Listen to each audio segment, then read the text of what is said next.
আমার নাম অর্পিতা। বয়স ২১ বছর। দেখতে বেশ সুন্দর এবং বয়সের তুলনায় একটু পরিণত মনে হয়। আমার মুখের গঠন আকর্ষণীয়, গায়ের রং উজ্জ্বল এবং শরীরের গঠন স্লিম নয়, বরং মাঝারি। আমরা গ্রামে থাকি, তাই অন্যান্য গ্রামের মেয়েদের মতো আমিও সাধারণত সালোয়ার কামিজ পরি। আমি শুধু দ্বাদশ শ্রেণী পর্যন্ত পড়াশোনা করেছি এবং তারপরে বাড়িতেই থাকি।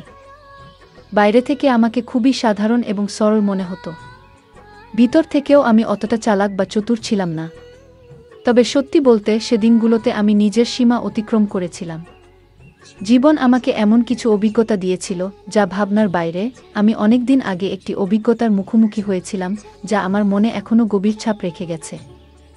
ঈশান ভাইয়ার সঙ্গে আমার পরিচয় এমন এক সময় হয়েছিল যখন আমার জীবনে অনেক একাকিত্ব ছিল। ওর সঙ্গে সময় কাটানো আমার কাছে খুব ভালো লাগত। ঈশান ভাইজা সবসময় আমার প্রতি খুব যত্নশীল ছিল, আর তার উপস্থিতি আমার মনকে হালকা করে তুলত। প্রথম দিকে যখন ওর সাথে সময় কাটাতাম তখন শরীরে যেন একটু বাড়তি চাপ অনুভব করতাম। মনে হতো যেন একটু বিশ্রামের দরকার। কিন্তু ধীরে ধীরে সবকিছু স্বাভাবিক হয়ে আসতে লাগল। সময়ের সঙ্গে সঙ্গে আমাদের মধ্যে এমন একটি রুটিন তৈরি হয়ে গেল যে সুযোগ পেলেই আমরা একসঙ্গে সময় কাটানোর জন্য উন্মুখ হয়ে থাকতাম। তবে বাড়িতে অন্য কেউ থাকলে আমাদের একটু ভয় লাগত যদি কেউ দেখে ফেলে। কিন্তু কেউ আমাদের সম্পর্কে কিছু সন্দেহ করত না, কারণ ঈশান ভাইজা সবসময় আমাকে দিদি বলে ডাকত। আসলে আমি বয়সে তার থেকে ১-২ বছরের বড় ছিলাম। তাছাড়া তখন শীতকাল ছিল, তাই সবাই ঘরে নিজেদের কাজে ব্যস্ত থাকত। আর ঈশান আমার মামাতো ভাই। রাতে সবাই নিজ নিজ ঘরে ঘুমাতে চলে গিয়েছিল। আমি এবং ঈশান ভাই আলাদা ঘরে ঘুমাতাম। একদিন রাতে দরজা বন্ধ করে ঘুমানোর পর হঠাৎ একটি ঘটনা ঘটে যা আমার জীবনে ভিন্ন একটি অভিজ্ঞতা এনে দিয়েছিল। তখন আমাদের বাড়ির এক সদস্য, আমার মাম, অনেক বেশি অসুস্থ হয়ে পড়েছিলেন। সেই কারণে আম্মু এবং আমি তাকে দেখতে তাদের বাড়িতে যাই। আমাদের নিয়ে আসার জন্য ঈশান ভাই গাড়ি নিয়ে এসেছিল। প্রথমেই সে এসে আম্মুর পা ছুঁয়ে সালাম করল।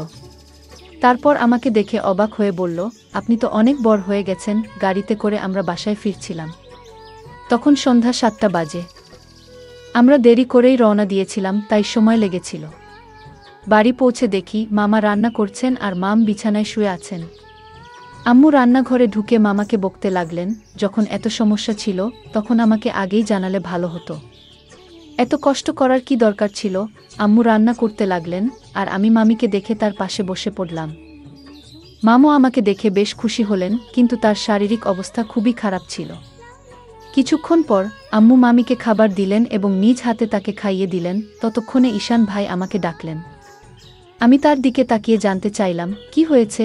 ঈশান ভাই আমাকে তার কথাগুলো শোনানোর জন্য অপেক্ষা করছিলেন, যা পরবর্তীতে আমাকে একটি নতুন অভিজ্ঞতার মুখোমুখি করেছিল। রাতে খাওয়ার জন্য যখন আমি ঘরে ঢুকি তখন ঈশান ভাই খাবার খাচ্ছিলেন।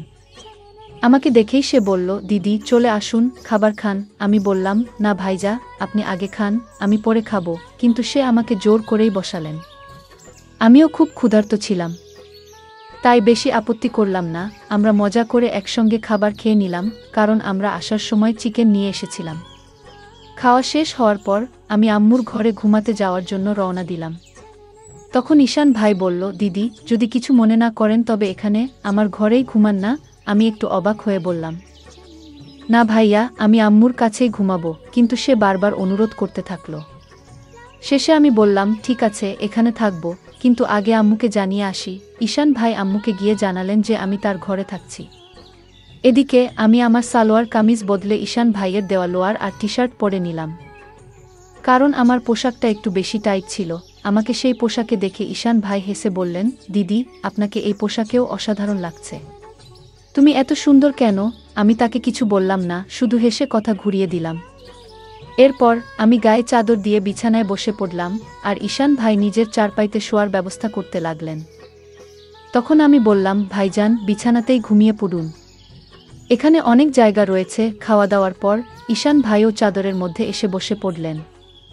ঈশান ভাই ছিলেন খুবই হাসি খুশি এবং মজার মানুষ। তিনি মজার মজার কথা বলে আমাকে অনেকক্ষণ হাসালেন। কথা বলতে বলতে কখন যে রাত 11টা বেজে গেল এবং কখন যে আমি ঘুমিয়ে পড়লাম বুঝতেই পারিনি। সকালে ঘুম ভেঙে দেখি ঈশান ভাই আমার চুল নিয়ে খেলা করছেন। আমাকে দেখে তিনি হাসি মুখে বললেন, গুড মর্নিং দিদি, ঘুম কেমন হলো? আমি হাসতে হাসতে বললাম, খুব ভালো হয়েছে ভাইজা। তারপর আমরা দুজন চাদরের মধ্যে বসে চা খেতে শুরু করলাম। সেই সময় আম্মু আমাদের জন্য গরম গরম চা নিয়ে এসেছিলেন।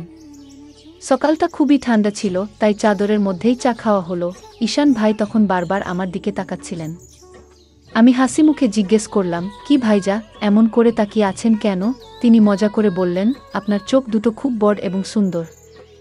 সত্যি বলতে দিদি, আপনার চোখের দিকে তাকালে মন ভালো হয়ে যায়। আমি মজা করে তাকে জিজ্ঞেস করলাম, সকালে আমি যখন ঘুমিয়েছিলাম তখন তুমি কি করছিলে? তিনি একটু হেসে বললেন, কিছু না দিদি, আপনার চুল ঠিক করছিলাম। ঈশান ভাই দেখতে বেশ সুদর্শন ছিলেন। তার মুখে তখনও দাড়ি গোঁফ আসেনি। তার ত্বক খুবই পরিষ্কার ছিল এবং আমার চেয়ে সামান্য কম লম্বা ছিলেন। তার এমন কিছু আচরণ মাঝে মাঝে আমাকে একটু অবাক করত। সকালটা বেশ ব্যস্ততার মধ্যে শুরু হয়েছিল। আম্মু ঘরের কাজকর্ম নিয়ে ব্যস্ত ছিলেন আর মামা কাজের জন্য তৈরি হচ্ছিলেন।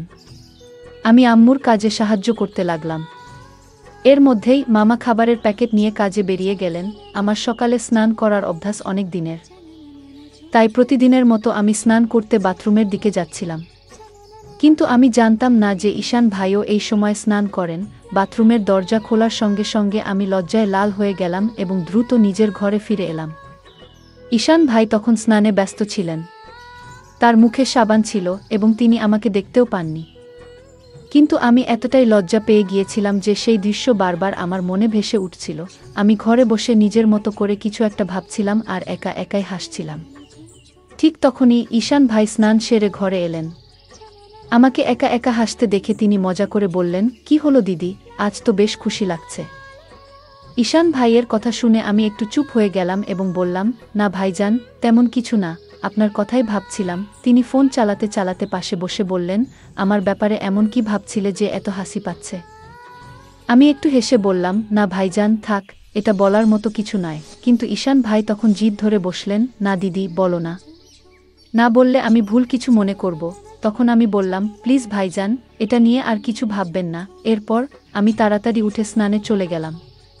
স্নান শেষে আমি নিচে হাফ প্যান্ট আর টপ পরে ফিরলাম। তখনও ঈশান ভাই সেখানেই বসেছিলেন। স্নানের সময় আমি চুলও ধুয়েছিলাম, তাই ঘরে ফিরে চুল শুকোচ্ছিলাম। মজা করার জন্য আমি জেনে বুঝেই পানি একটু ঈশান ভাইয়ের দিকে ছিটাচ্ছিলাম। এটা দেখে হঠাৎ ঈশান ভাই উঠে দাঁড়ালেন এবং আমার চুল ধরে আমাকে বিছানায় বসিয়ে দিলেন। তার আচরণে আমি রাগ করে উঠে বললাম, এটা কি হচ্ছে ঈশান? রাগের বশে আমি তার হাতে একটি মৃদু আঘাত করলাম। এরপর ঈশান ভাই কোনো কথা না বলে চুপচাপ ঘর থেকে বেরিয়ে গেলেন। তার এই আচরণে আমিও কিছুটা হতবাক হয়ে গেলাম। আমার মনে খুব আফসোস হচ্ছিল যে হয়তো আমাকে এটা করা উচিত ছিল না।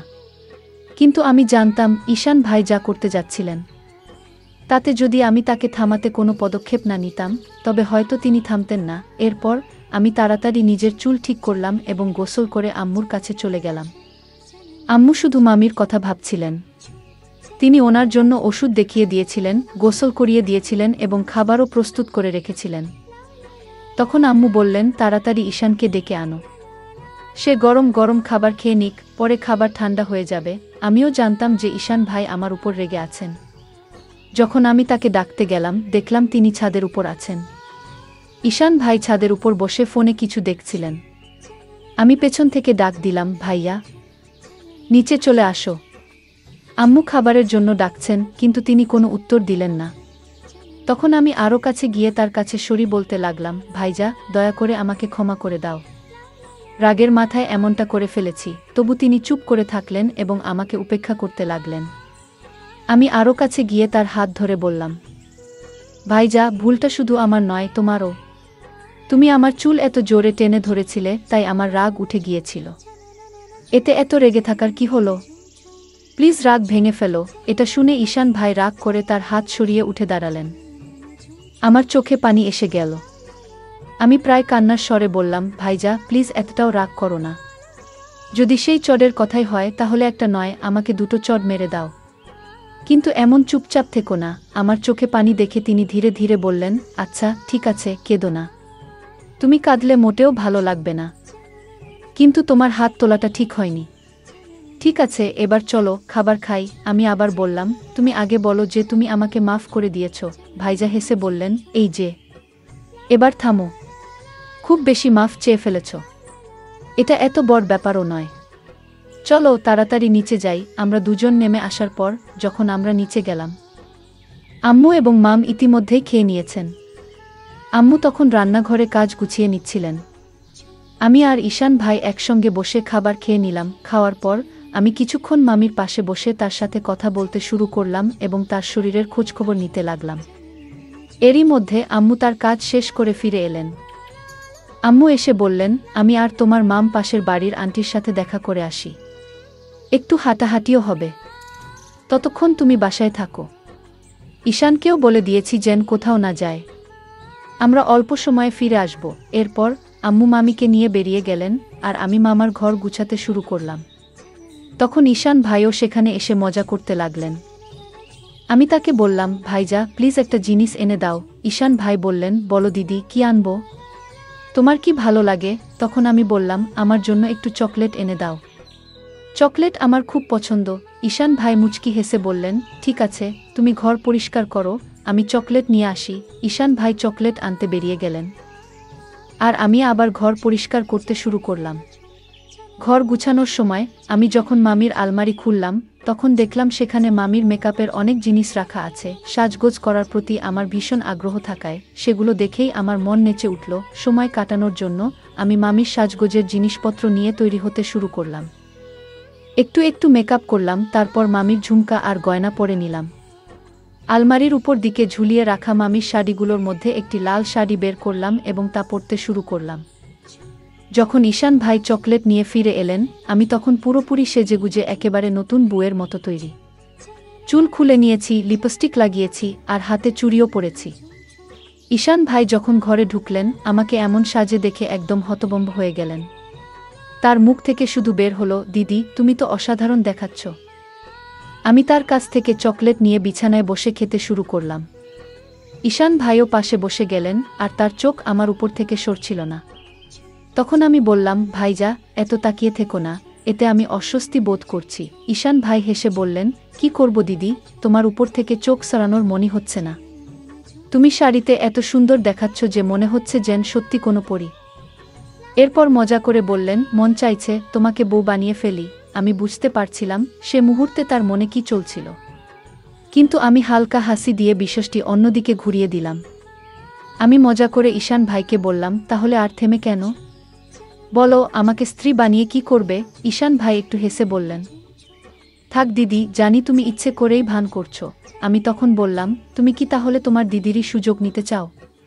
জানো, যদি আম্মু জানেন বা মামা জানতে পারেন আমাদের কি অবস্থা হবে? ভাইয়া বললেন, দিদি এত ভাবনার কিছু নেই, আমরা তো ঘরেই আছি, আর কেউ জানতে পারবে না। তুমি শুধু একটা বার হ্যাঁ বলো, আমি সব সামলে নেব। আমি মুচকি হেসে বললাম, তাহলে আগে বলো, তুমি কি আমার এই শাড়ি দেখে এত কথা বলছো, নাকি আগে থেকেই এমন ভাবনা ছিল?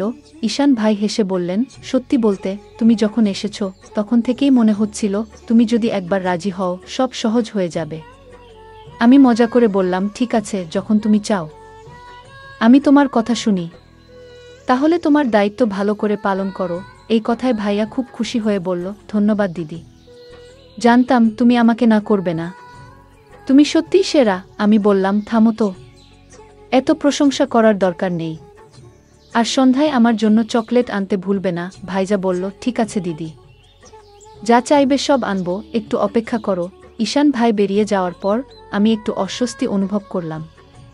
যখন তিনি ফিরে এলেন, আমি বললাম, ভাইজা এই মুহূর্তে আমার একটু অসুবিধা হচ্ছে, সন্ধ্যায় এ বিষয়ে কথা বলবো, আর এখন আমাকে সময় দাও, ঠিক আছে? কিন্তু ঈশান ভাই আমার কথায় থামল না। সে শান্ত গলায় বলল, দিদি এত ভাবছ কেন? ভয় পাওয়ার কিছু নেই, সব ঠিক থাকবে। তবে যদি তোমার অস্বস্তি হয়। আমি মুচকি হেসে বললাম, অস্বস্তি হলে তুমি চোখ বন্ধ করে নিতে পারো, তাই না? আমিও চোখ বন্ধ করলাম। সেই মুহূর্তে ঈশান ভাই কিছু বলতে যাচ্ছিল, কিন্তু ঠিক তখনই দরজায় হঠাৎ করাঘাতের শব্দ হলো। আমরা দুজনেই থমকে গেলাম। কিছুক্ষণ পর বাইরে থেকে আম্মুর গলা শোনা গেল, কেউ কি ঘরে আছো? দরজা খুলবে না? আমি সঙ্গে সঙ্গে বিছানা থেকে উঠে দাঁড়ালাম, কারণ আমি শাড়ি পরে পুরো সাজগোজ করেছিলাম আর উপরে ছিলাম মামির ঘরে। ঈশান ভাইয়েরও মেজাজ পুরো নষ্ট হয়ে গেল, কিন্তু ভাইয়ার মুখ দেখে আমার ভেতরে ভেতরে হাসি পেয়ে যাচ্ছিল। তৎক্ষণাৎ আমি ঈশান ভাইকে ঘর থেকে বের করে দিলাম, নিজেও শাড়ি খুলে নরমাল কাপড় পরে নিলাম, তারপর আবার ঘর গুছানো শুরু করলাম। এদিকে আম্মু জানালেন, মামিকে বারান্দায় বসিয়ে রেখে সোজা রান্নাঘরে গিয়ে চা বানাতে ব্যস্ত হয়ে গেলেন।